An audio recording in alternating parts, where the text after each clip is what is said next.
Hi! Hello world! Feeling appreciated fill us with love, purpose, and fulfillment. Feeling appreciated means feeling value and being treated fairly. Expectations are often what breaks our heart the most. Don't just say that you appreciate someone. Show them. Relationships are built on trust, and trust is earned by being fair with each other. In life, you deserve the same quality of love that you give, no more, no less.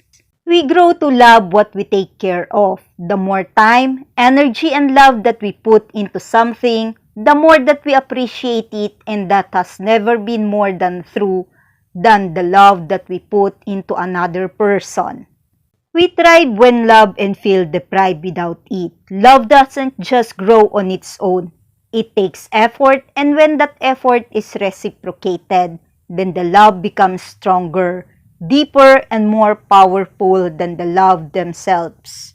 One of the greatest gifts that you can give to someone is showing them how much they are appreciated by returning the love and kindness that they show you. By Joel Clemons.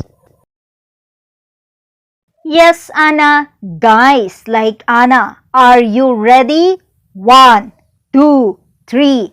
Take your beautiful and memorable photo for this holiday season as Christmas in a week. Can you feel the season's greetings? Oh yeah, yes, yes, yes! It's really cold now. Look at Anna, how she felt the coldness. And what does Anna try to say to us as she is so emotional this time? Watch this. Dzień dobry, dzień dobry. Dzisiaj wyszłam z domu nie w ciapach, od razu w butach. Jest progres. Jestem pierwszy raz na Starym Mieście od bardzo, bardzo dawna. I właśnie widzę przed sobą choinkę. Nie zobaczycie, bo się rozmazuje. Ale jak będę bliżej, to na pewno się z wami nią podzielę, bo jest przepiękna. Wow. Dopiero jak będę nie płaczę ze wzruszenia, tylko płaczę z racji pogody.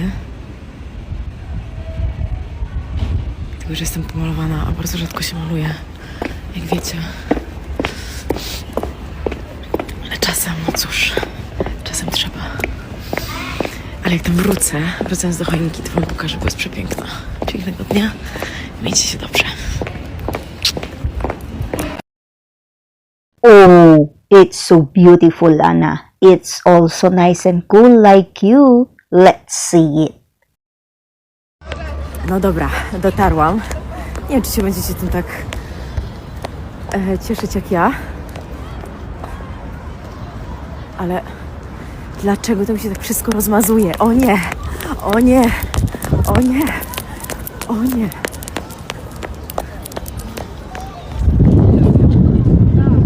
Chociaż troszkę widać. Zaraz od drugiej strony wam nagram. Piękna. No piękna. I'm telling you, I see Christmas tree here in Old Town in Warsaw, and it's so beautiful, marvelous, exceptional. I'm gonna show you in different lenses in a minute. I'm gonna watch right now. I'm like a kiddo, I swear.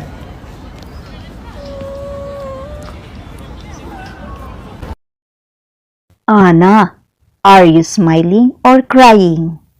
And it can be both. And you know, again, I'm so touched. I'm crying right now. On the story of Anna, she captioned it, "Here you have a little penguin who dreamed to become a bubble. Ama, 5 years old." She asked, "Can you see how beautiful the Christmas tree is?"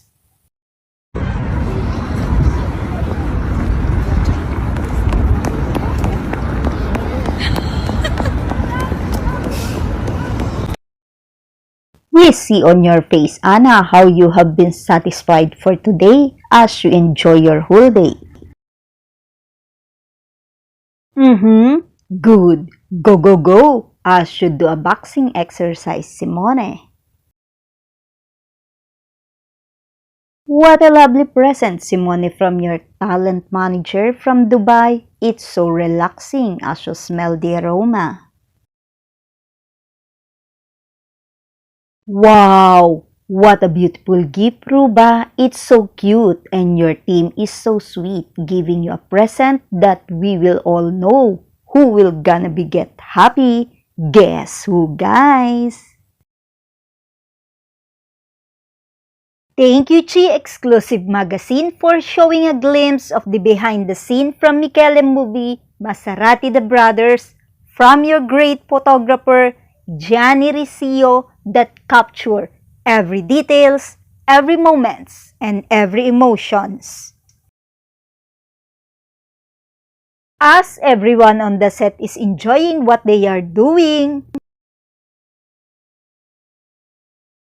lovely to see the laughter of Michele that is shown and written in his eyes. What can you say, guys, on this setup cast for the upcoming movie, The Housemaid?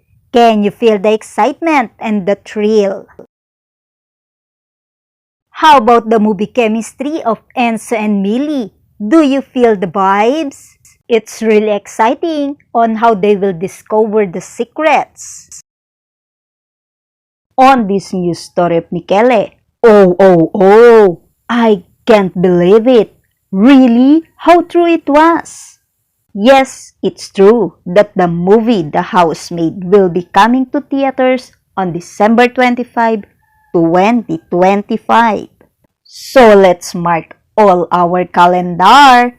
Take note, December 25, 2025. Oh my gosh! I love it! And we can see how happy they are. Michele, isn't it how precious the moment was that you experienced that your kids watching you when you are working? Cause when a few more years, you can bring them already. Cause they will gonna have their own circle of friends to hang out.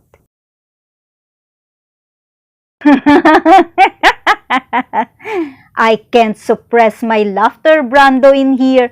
You are really handsome, no doubt on it. Even I close my eyes, and if you become a girl, definitely you are beautiful. My question, is that your trademark now, having a long hair, to have a man bun? Anyway, it suits you. Tutto scuro, eh? Togliti da dietro. Go away, Brando. Brando.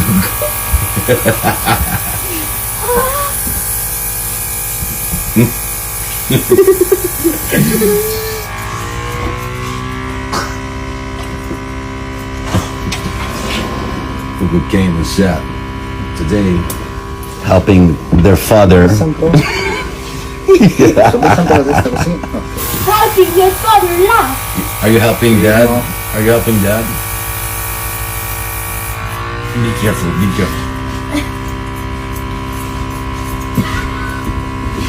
Aya.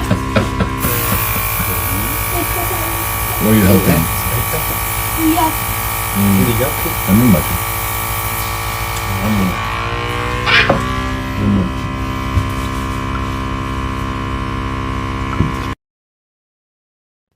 Oh my gosh! Oh my gosh! I am excited what he looks like on his new haircut.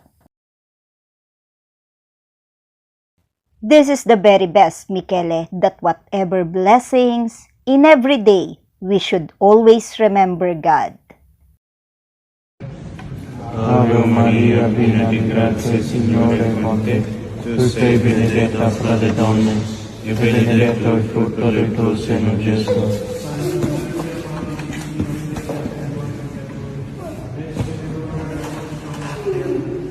Ave Maria, piena di grazia, il Signore è con te. Tu sei benedetta fra Are you taking some break or it's a part of the movie?